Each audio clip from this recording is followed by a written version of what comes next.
Welcome to Meet the Press Now. I'm Melanie Zanona in Washington, where we're tracking tremors in the Democratic Party after a progressive political earthquake rocked New York City in last night's primaries.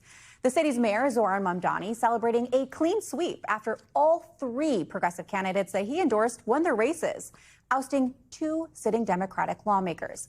In the 7th District, Claire Valdez beat the establishment's pick for the seat of retiring Congresswoman Nydia Velasquez by a wide margin. In New York 13, Daria Lisa Avila Chevalier defeated the chairman of the Congressional Hispanic Caucus, Congressman Adriano Espaillat.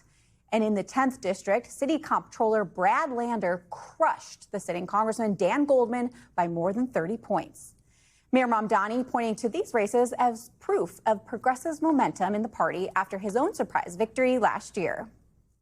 That we are showing there is a new path for politics in our city and in our country.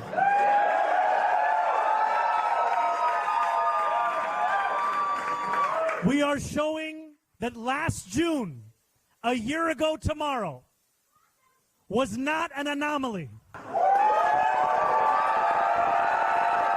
It was not the end. It was the beginning. Mamdani spoke at victory parties for both Avila Chevalier and Lander, where the candidates themselves struck very different tones on the state of the party. Over the past 8 months, all of you in this room know how much the Democratic machine has tried to count us out. How at every turn they've underestimated us. Those of you in this room know just how scared we made AIPAC, crypto, and all of the corporate PACs funding my opponent's campaign. And over the last few weeks, we've seen the lengths they will go to protect their power. When you're insurgents, you spend a lot of time criticizing. That's just the nature of a primary. But coming out of a primary, our job is to do two things, and they are slightly different from Meg's two things. Our job is to do two things: to take the lessons that the voters taught us, and also to build unity within the Democratic Party to win the majority back this fall. When I launched this race, I said it wasn't progressives versus moderates. I said it's fighters versus folders. The question for the party now is, how far beyond New York City's borders does Mamdani's progressive power reach? Because it's worth noting, competitive primaries in other places last night didn't actually yield the same kind of results. Speaking to reporters on Capitol Hill, Minority Leader Hakeem Jeffries appeared to downplay the idea that progressives represent a majority of Democrats. Is Mamdani making enemies on Capitol Hill by endorsing against incumbents right now? Listen, the mayor and I agreed to strongly disagree about some of his endorsements, and he's got work to do in terms of the conversations that he's going to have with members of Congress moving forward. Do you think Democratic voters want Democrats in Congress to be more progressive? I think you got to look at the totality of all 215 members of the House Democratic Caucus, and that answer speaks for itself. But today, President Trump making it clear that he and Republicans at least see last night's wins as an opportunity to hit Democrats ahead of November's elections. Every election's important. We're doing very well. They want a lot of communists to come in. I'm saying it a little bit differently, but the people that they're pushing are communists, and this country is not going to have communists. Joining me now at the big board is NBC Chief Data Analyst Steve Kornacki. NBC's Julie Tsirkin is back on Capitol Hill after covering those New York races for us. And with me on set is NBC national political reporter Ben Kamisar. Thank you all so much for joining us. A lot to dig into here. But Steve, I want to start with you. Walk us through this progressive sweep in New York City last night. Yeah, a couple of big headlines. You're going through them here. Here's what the numbers looked like. The 7th Congressional District, Claire Valdez, this is a candidate, again, aligned with the Democratic Socialists of America, endorsed by Zohran Mamdani. This district she was running in, of all the congressional districts in New York City, this had been Mamdani's best in his mayoral campaign last year, in that Democratic primary last year, and it was an easy win. Ends up being a 20-point romp for Valdez over Antonio Reynoso, the Brooklyn borough president. He had a lot of sort of conventional political credentials and endorsements that in the past have translated into political success, but not in this environment, not against a candidate who brought those credentials that Valdez did. Landslide for her, a landslide right next door as well in the 10th congressional district. Dan Goldman, two-term incumbent, loses by almost a 2-to-1 margin to Brad Lander. Look, there'd been some questions about Goldman and his hold on this district that predated this election. He won a crowded primary back in 2022 to get the seat with only 26% of the vote.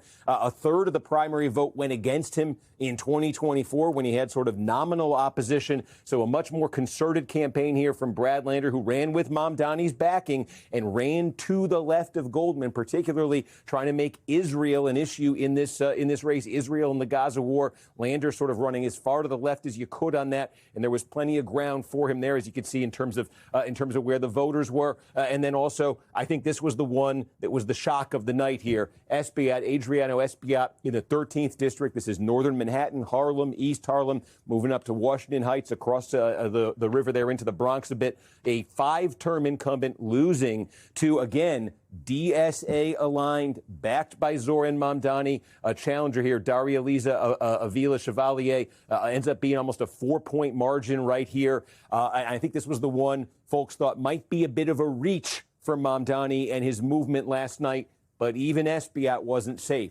So 2 Democratic House incumbents losing here, and Mamdani making 3 endorsements in these congressional primaries, 3 big endorsements, and winning them all. Steve, is there any evidence that progressives' momentum actually extends beyond the city last night? Well, if you looked at the granular level across New York State, they had primaries, at the state legislative level, and this sort of the left-wing DSA movement does have some success in those that extends outside New York City, places like, Syracuse, Buffalo. But I would say, too, even within New York City, there were limits to this. I'll give you one example of it. Take a look at this. You didn't hear much about this race because it ended up being a landslide. The 15th congressional district here of New York City, Richie Torres, a Democrat who has staked out a pro-Israel position, and he's taken a lot of heat from activists in the party, sort of folks, online in sort of liberal media, left-wing media, I should say, have gone after him hard. But look, in this district, this is a very different district demographically, overwhelmingly Democratic, but it's a different district demographically than some of these others we showed you where the Mamdani candidates had success. Here, a candidate trying to run to Torres' left and trying to make Israel an issue got absolutely no traction. So even within New York City,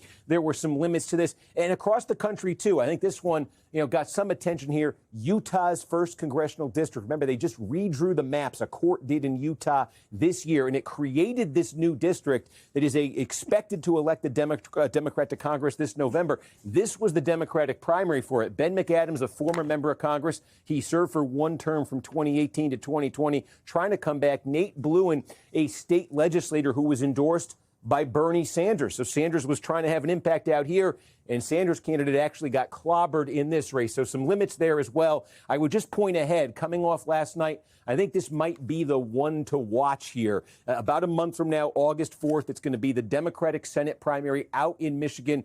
Abdul El-Sayed, he's taken the lead in a lot of the polling that we've been seeing. And a candidate here, I think, ideologically, in terms of the issues that he's focusing, in terms of the activist base that's behind him, very similar to these candidates, these Mamdani-backed candidates who just won in New York City last night. So this is going to be an interesting test because New York City, we know, overwhelmingly Democratic. Those are not races that are going to be close in the fall. Michigan's a swing state. Michigan's a state that Trump won twice, 2 out of 3 times. If Abdul Sayed is successful in winning this primary, that's going to be a fascinating test this November of whether he could win, not in an overwhelmingly Democratic area like some of these other candidates we're talking about, but in a swing state. Certainly a race to watch. Steve Kornacki at the big board, thank you.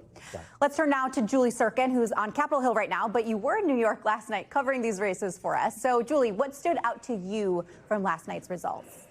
Yeah, Mel, I'll start where Steve left off in New York 13, because I was talking to a bunch of Democratic strategists. Of course, Hakeem Jeffries really had his finger on the pulse, or on the thumb, or on the scale, I should say, in that race. And so did Kathy Hochul, the governor of New York. A lot of leaders really thought that Espaillat would pull it through. And that's because he built a really strong coalition of Dominican support in that area. He also, as Steve mentioned, is the chair of the Hispanic caucus. He had so much behind him. And yet Mamdani's very last minute endorsement at the end of May clearly buoyed Espaillat's opponent. And I just think what's so interesting in this is that if you look at who Espaillat is, if you look at who Goldman is in the New York 10 district, who lost to Brad Lander, these are Democrats that were seen as fighters on issues like fighting against ICE, standing up for deported immigrants, standing up against the Trump administration in the case of Goldman, especially somebody who led those impeachment trial efforts. And when I interviewed with Goldman yesterday, he told me he was surprised to see how little the Democratic voters seem to care about all of those issues that define the party over the last decade of President Trump,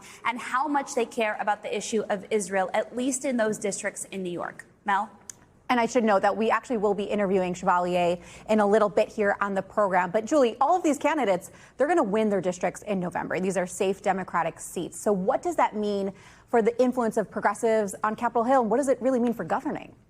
Despite Hakeem Jeffries, the Democratic leader, saying he's not too worried about it because these are just 3 seats and he has 215 that he's thinking about, this will certainly tack the Democratic Party to the left. I'm thinking about what we've been seeing in the last 2 years of President Trump's second term. The fact that you had a couple of Republicans on the right, Congresswoman Marjorie Taylor Greene when she was here, but certainly several others still being a thorn in Speaker Johnson's side, even with the president in the White House. If you look at Democrats, let's say they take back the majority in November, just a couple of votes could make a huge difference, specifically if Democrats are not entirely confident in their chances of really expanding their map in the House, right? They might have a slight majority over Republicans dealing with the same exact thing that Speaker Johnson has been dealing with.